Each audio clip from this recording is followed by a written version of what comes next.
LGFV 아까 말씀드렸던 요게 지방정부 자산을 담보로 빌린 돈을 뭐 인프라도 쓰고 아니면 뭐 이거 부동산 짓는 데도 쓰고 뭐 이렇게 뭐도 깔고 해야 되는데 지방정부에 다시 들어가는, 그러니까 계속해서 돈 그냥 돌려막고 카드 막고, 신한카드 막혔어? 기업카드 막혔어? 노무카드 막혔어? 국민카드.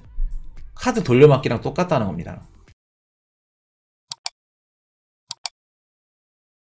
자, 중국 얘기를 좀 해드리려고 합니다. 우리 3월 4일, 3월 4, 5 중국에서 제일 큰 행사가 있었습니다. 바로 인민대표 대회 개막을 했고, 여기서 어떤 얘기를 하고 어떤 게 결정이 되냐면, 우리 진핑이 형님, 우리 짤은 뺄게요. 또 뭐 태클 들어오니까. 진핑이 형님이 3연임 확정을 드디어 지었습니다. 자, 시진핑 국가주석 3연임 확정. 뭐 이거는 의심하는 분들 없었죠. 누구나 다 이렇게 되는 건데, 드디어 시진핑 3연임 체제가 출범이 됐고, 자, 여기서 이제 뭐를 얘기를 하냐면, 우리 중국은 올해 경제 성장률을 이렇게 목표를 이렇게 할 겁니다. 2023년도 GDP 목표율을 발표를 합니다. 작년에 중국이 발표했던 그 목표율이 5.5%예요. 근데 코로나 터지면서 실제로는 3%밖에 못했죠. 근데 이번에 아마 중국이 5.5 아니면 한 5.8? 6?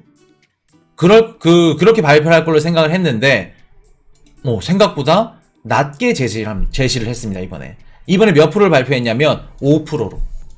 작년에 5.5였고, 이번에 5%를 발표한 겁니다.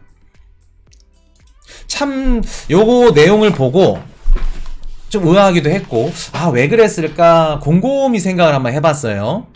중국이 왜 그러는지.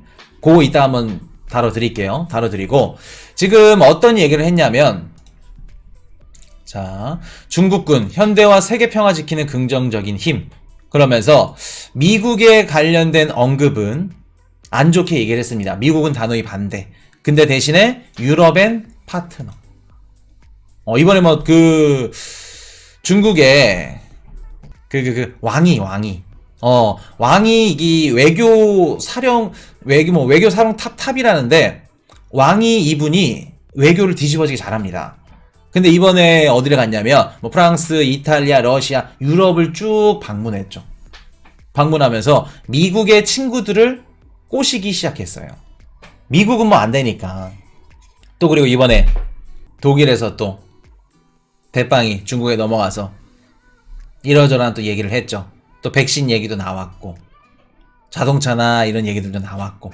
그래서 지금 유럽과 사이를 계속해서 좋게 가져가면서 미국을 압박하는 요런 카드를 지금 내세우고 있는데, 요런 것들이야 그럴 수 있다고 쳐요. 근데 시장 목표치가, 경제 성장률 목표치가 지금 IMF도 몇 프로를 봤냐면 5.2%. IMF도. 근데 생각보다 좀 낮게 봤네요.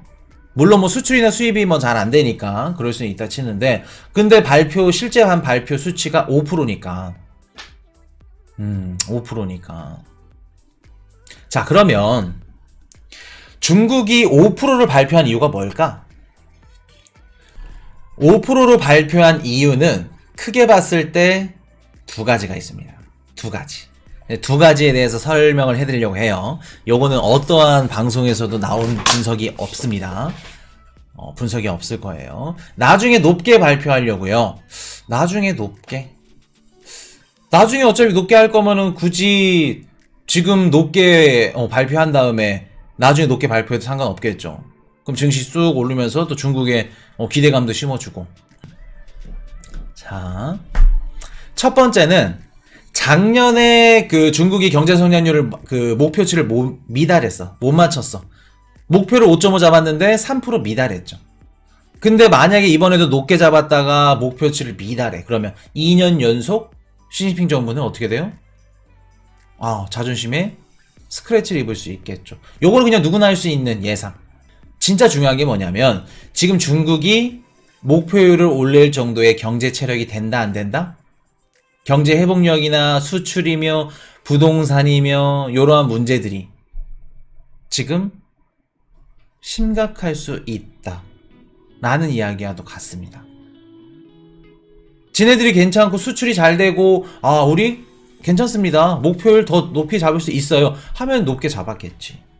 자, 지금 중국에서 가장 문제가 되는 게 뭐냐면 부동산 부채랑 그리고 지방정부 부채입니다. 요거 예전에 한번 지방정부 부채에 관련해서 다뤄드렸었는데 막 어음해가지고 오늘 좀 디테일하게 한번 다뤄드릴게요. 왜 중국 인민대표대회에서 5%밖에 경제성장률을 발표 못했는지. 자, 지금 중국의 가장 문제 부동산입니다. 한국의 가장 문제 부동산이에요. 자, 뭔 뜻이냐면 한국의 코스피 코스닥이 무너졌어. 망했어. 한국이 망할까 안 망할까? 중국 증시, 상하이 증시가 망했어. 중국이 망할까 안 망할까? 망하지 않습니다. 망해요 하시죠. 물론 뭐 망하는 이런 과정 지름길로 가기는 하겠죠. 근데 망하진 않습니다. 그러면 한국에 있는 부동산이 망하면 어떻게 되나요? 중국에 있는 부동산이 망하면 어떻게 되나요?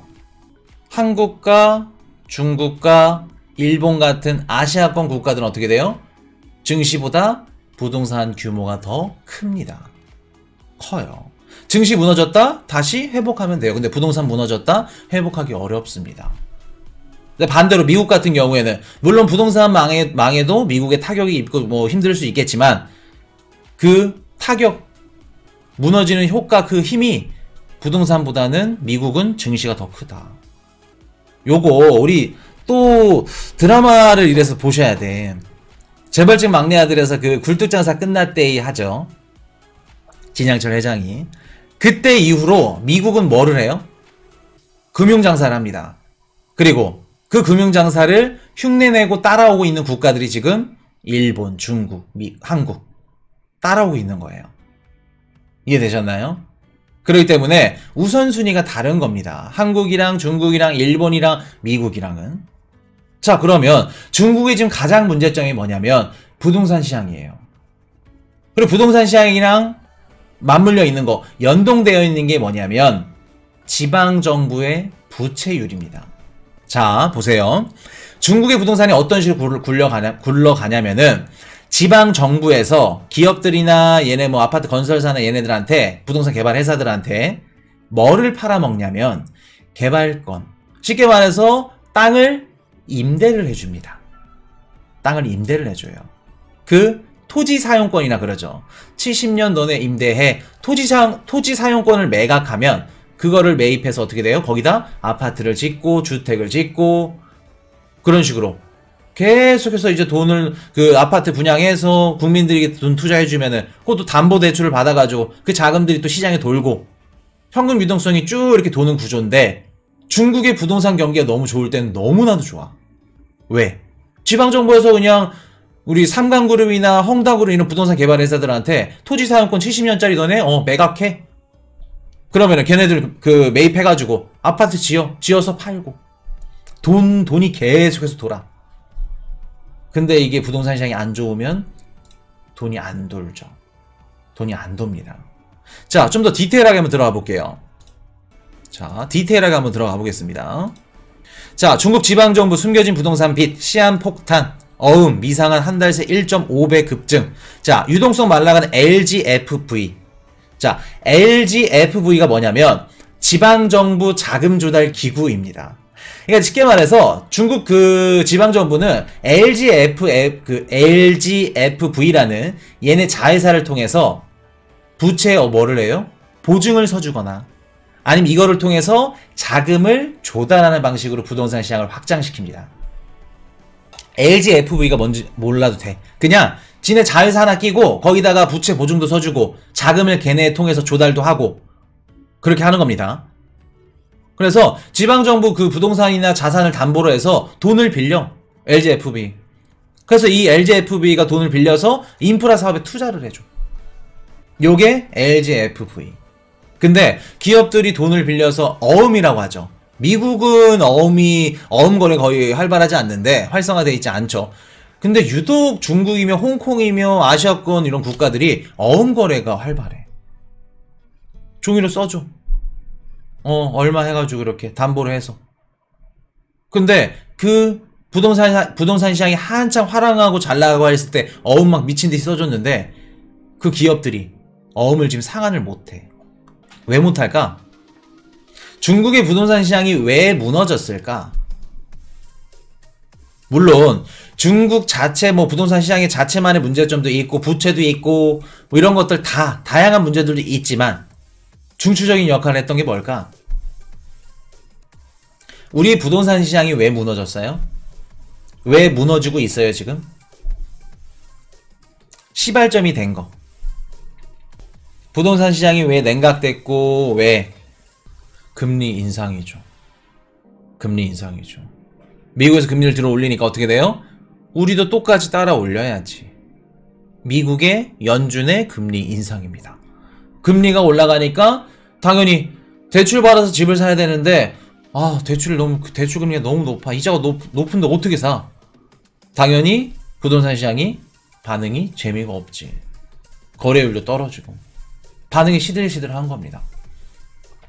중국의 부동산 시장 역시 마찬가지로 어떻게 돼요? 금리를 들어 올림으로써 부동산 개발 회사들이며 뭐 상강그룹이며 원자재를 수입하는데도 어떻게 돼요? 원자재를 비싸게 수입하니까 짓는데도 많이 들어. 그러면 더 많은 자금을 조달해야 되고 뭐 예를 들어서 뭐 분양을 했는데 1차 분양금, 2차 분양, 3차 분양 미친듯이 계속 올라가.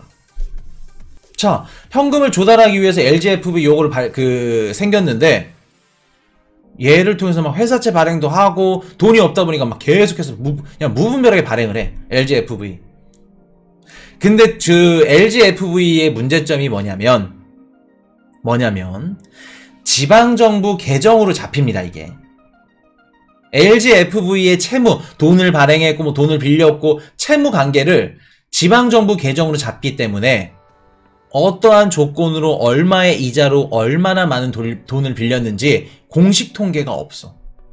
쉽게 말해서 중국 지방정부가 LGFV를 통해서 돈을 뭐 발행을 하고 뭐 돈을 빌려주고 이런 것도 채무들이 얼마나 많은지 몰라. 공식 통계가 아예 없어.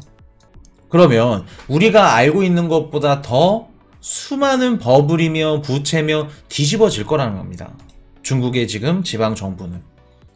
2019년도 말 거의 한 4년 전이죠. 4년 전에 중국은행 국유은행이냐 중국은행이 있어요. 거기서 49조 3천억 위안으로 추산을 했는데 이게 우리나라 원화로 9,700조입니다. 그때 당시에 2019년도 국내 총생산 GDP 절반이에요. 9,700조. 근데 이게 4년 동안 얼마나 됐을까? 코로나도 있었고 막 뒤집어지게 막 중간중간에 너무 많았어, 이슈들이. 9,700조가 빚이 얼마나 불어났을까? 이런 생각을 할 수도 있어요. 코인이슈님, 빚은 그동안 또 갚았을 수도 있잖아요. 부채를 또 채무를 상환하고 그럴 수도 있잖아요. 이게 중국 부동산 경기 좋으면 지방정부가 부동산 개발 업체한테 토지 사용권 매각하고 걔네들은 또 건물 팔고 부동산 분양하고 돈 갚을 수 있잖아요. 맞습니다. 근데 보시면 LGFV가 요게 공익 인프라 사업이에요. 공익 인프라 사업이기 때문에 수익성이 낮습니다. 이자가 낮다는 거죠. 그러면 이자가 낮고 그러다 보면은 이자가 높고 그러면은 어떻게 돼요? 상환 빨리 해야지. 근데 이자도 낮고 수익성도 낮고 그 뜻은 무슨 뜻이에요? 상환할 이유가 없어. 그냥 현금 창구 역할이야. 현금 빼서 쓰고 다시 또 재대출 받고 이거 좀 막혔네? 또 대출 받고 또 돈 필요하네? 또 대출 받고. 왜? 낮으니까 이자가. 갚을 이유가 없지. 그러면 2019년도에 거의 1경 가까이 되는 부채, 지방정부 부채들이 지금은 얼마나 됐을 거냐는 겁니다. 뒤집어진다는 거예요. 자, 중국의 부동산 시장이 좋을 때는 막 되게 잘 돌아가. 지방정부가 막 매각하고 토지 사용권 해라. 우리 아파트 지을게. 다 팔리고 다 너무 잘 나가. 근데 중국의 부동산 경기가 안 좋아지니까 시들시들하니까 어떻게 돼요? 지방정부에서 토지 사용권을 매각하려고 하는데 안 팔려. 사는 애들이 없어. 그러면 강매해야겠죠. 지방정부 입장에서는. 당장 돈이 없어. 운영비가 필요한데 회사채를 발행하든 아니면 이거 매각을 하든 그럼 고스란히 부동산 개발 회사들이 떠안는 겁니다. 그러면서 부채들이 쌓이고 계속해서 늘어나면서 상감그룹, 헝다그룹, 작년에 헝다그룹 뒤집어지게 터졌죠. 그렇게 터지는 거예요. LGFV 아까 말씀드렸던 요게 지방정부 자산을 담보로 그 빌린 돈을 뭐 인프라도 쓰고 아니면 뭐 이거 부동산 짓는 데도 쓰고 뭐 이렇게 뭐도 깔고 해야 되는데 지방정부에 다시 들어가는, 그러니까 계속해서 돈 그냥 돌려막고 카드 막고, 아 신한카드 막혔어? 기업카드 막혔어? 노무카드 막혔어? 국민카드 돌려막기랑 똑같다는 겁니다. 그냥 결과적으로 딱 봤을 때 지방정부가 뭐예요? 자기 돈으로 자기 땅을 사. 안 돌아가니까. 이러니까 중국 정부에서 너네 부동산 사라, 대출해줄게. 막 고위급 애들이 나가지고 우리 나 땅 집 3개 4개 샀어, 너네도 사. 그렇게 나오는 겁니다. 지금 중국의 상황이. 그러면 중국의 지금 지방정부 이런 부채들 LGFV 언제 무너질지 몰라요. 우리 그 게임하죠. 뭐 술자리 게임이라던가 아니면은 그 이렇게 그 뭐라 그래야지, 그 제일 위에 해적이 딱 이렇게 걸려 있고 칼을 찌르면은 걸린 사람이 해적이 톡 머리가 이렇게 톡 올라오죠. 그 무슨 게임이라 그러나요? 그게 젠가라 그러나? 통나무에다가 칼집이 있어. 그래서 칼을 꽂으면 걸린 사람이 이렇게 툭 나와. 젠가 아닌데. 그 이름이 뭔가요? 폭탄 돌리기? 통아저씨? 손병호 게임 별게 다 나오네. 롤레스리? 폭탄 돌리기 그거 맞습니다. 휴대폰에 알람 딱 해놓고 5분 해놓고 이렇게 돌리죠. 옛날에 가족오락관 보면은 폭탄 이렇게 들어가지고 막 뭐 매미 아니면 뭐 곤충 뭐 귀뚜라미 한 다음에 마지막에 딱 걸린 사람 터지죠. 지금 딱 그 상황이라는 겁니다. 그 상황이라는 거예요. 자, 지금 상황이 너무 안 좋아. 부동산이며 뭐며 수출이며 지네들이 알아. 중국 정부 얘네들도 터무니없이 말할 수가 없어. 우리 경제성장률 발표합니다 하는데 터무니없이 말할 수가 없어. 그래도 좋게는 발표해야 돼. 왜? 너무 낮게 발표하면 위안화 가치가 어떻게 될까? 중국에 해외 투자 들어왔던 해외 투자 자금들은 어떻게 될까? 엊그저께 중국 GDP 성장률을 목표 성장률을 4%로 해. 중국에 투자했던 해외 투자 자금들 싹 다 빠져나갑니다. 그리고 나서 누가 이렇게 추앙을 받아요 또? 야, 워렌 버핏 대단하다. TSMC 팔았지, BRD 팔았지. 역시 중국 거 다 팔았네. 역시 대단하다. 그 소리 나옵니다. 그러면 아 진짜 찢어지기 힘들고 부채도 많고 5% 정도 할까? 5% 발표한 거죠. 그리고 PMI 지표 이틀 전에 나왔던 PMI 지표 쭉 좋게 발표해 놓고 기대감 심어줘 놓고 5% 정도 쭉. 자, 그러면 이렇게 여기까지가 첫 번째입니다. 중국이 왜 5%밖에 목표 성장률을 못 잡았는지. 자, 두 번째 갑니다. 두 번째 왜 그럴까? 중국이 국가 경제 성장률을 5%밖에 못 잡은 이유. 이거는 어떠한 방송에서도 없을 거예요. 이런 분석은. 투원님, 금리. 중국은 지금 누구 눈치를 봐요? 중국의 부동산 시장이 무너졌던 트리거가 됐던 중추적인 역할을 했던 게 누구죠? 미국의 금리 인상입니다. 더 자세하게 말씀드리면 연준의 금리 인상이에요. 자, 보세요. 중국이 어제 나와서 우리 이번 연도 수입 수출 뒤집어지게 할 겁니다.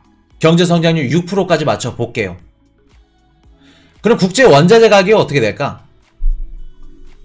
철강, 석유, 원유, 천연가스 가격 어떻게 될까? 중국이 6% 만든대. 공장 뒤집어지게 돌리겠대. 내구재, 원자재 뭐 미친듯이 다 상승합니다. 상승해요. 그러면 연준은 이번 내일 모레 8일, 9일 제롬파월 연준의장 와가지고 어떤 얘기 할까? 그리고 3월 23일날 금리 인상을 때리는데 몇 bp를 할까? 최소 50bp 가능성 명분이 생기죠.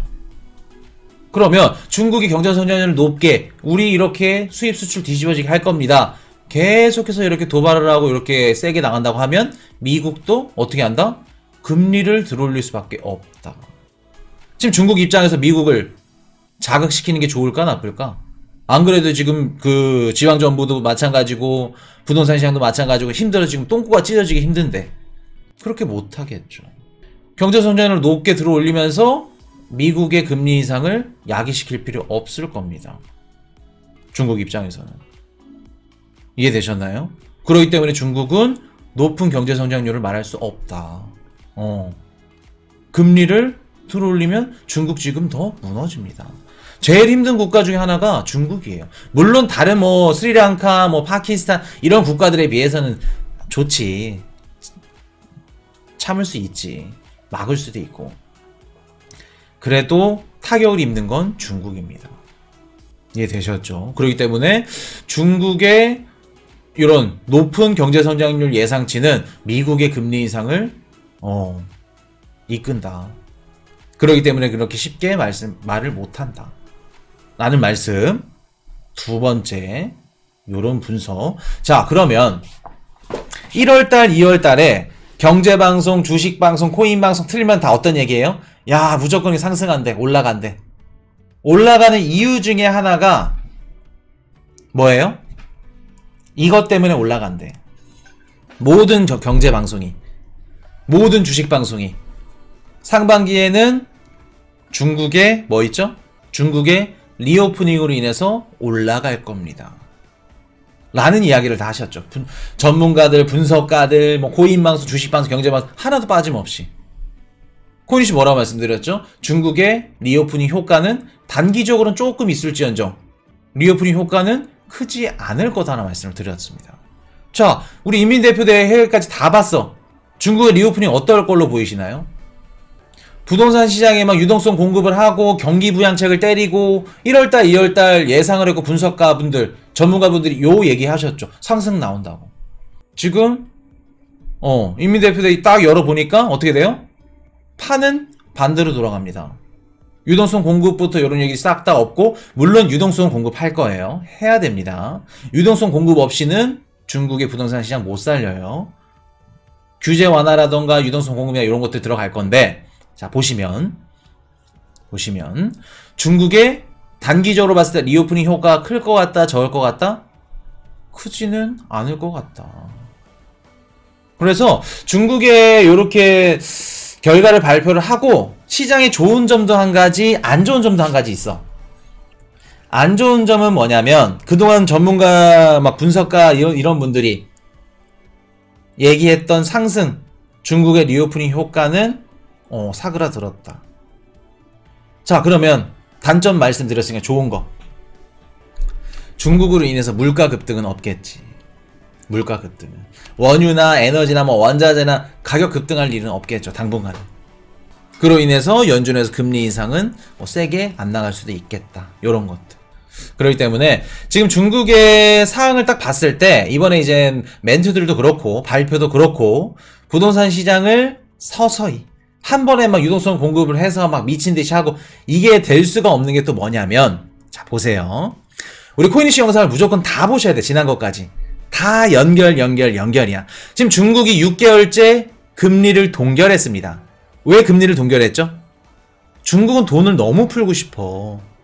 시진핑 3년이면 딱 돼가지고 부동산 시장에 돈도 뿌리고 그 돈으로 활성화시켜서 빨리 경제를 회복하고 싶어. 근데 금리를 동결했네. 6개월째. 왜 동결하고 있다고 말씀드렸죠? 달러가 강세로 나오고 있죠. 중국이 금리를 인하해서 돈을 푼대. 그러면 위안화 가치가 어떻게 돼요? 쭉 떨어지죠. 근데 거기다 달러까지 강세야. 일본까지 금리 인상 하려는 움직임이 보여. 유로와 금리 인상하죠. 위안화를 제외한 나머지 화폐들이 금리 인상 쭉 때리는데 한국도 마찬가지고 위안화 가치는 곤두박질칩니다. 그럼 중국이 휘청거려요. 돈을 풀고 싶어도 못 푸는 게 지금 중국이에요. 왜? 누구 때문에? 미국과 유럽 때문에. 디테일에 들어가면 미국이죠. 자, 그러면 중국의 중국의 리오프닝 효과가 크지 않을 거다라고 말씀드렸던 이유가 뭘까? 중국은 당장 지금 단기적으로 돈을 많이 풀 수가 없어. 근데 리오프닝 효과가 상반기에 나오는데 맞지 않는다는 겁니다. 이번에 그럼 인민대표대회 때도 나와서 유동성 공급할게요. 경기 부양 정책 펼치겠습니다. 이런 얘기 해야 돼. 그럼 뭐예요?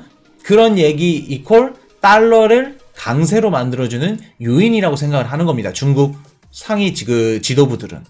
그렇기 때문에 돈을 풀게요. 경제 성장률을 높이 말할게요. 이런 얘기를 할 수가 없다는 거예요.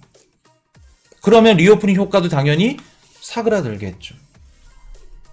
다 이렇게 맞물리니까 코인 이슈가 리오프닝 요거 효과 없을 겁니다. 말씀을 드리는 겁니다. 이제 좀 퍼즐이 맞춰지시나요? 우리가 이렇게 지금 분석하고 시장에 대응하고 있는 겁니다. 아주 잘하고 계신 거예요. 이해되셨죠? 그렇기 때문에 단기적으로 봤을 때는 중국의 리오프닝 요 효과는 그렇게 막 크게 기대하고 무조건 상승한다, 롱한다, 지금이라도 막 사야 된다. 정말 위험하다는 거 말씀을 드릴게요. 자, 그렇게 말씀을 드리고. Hey, I got a confession. Been losing all momentum. Just because it's easy, well, that don't make it better.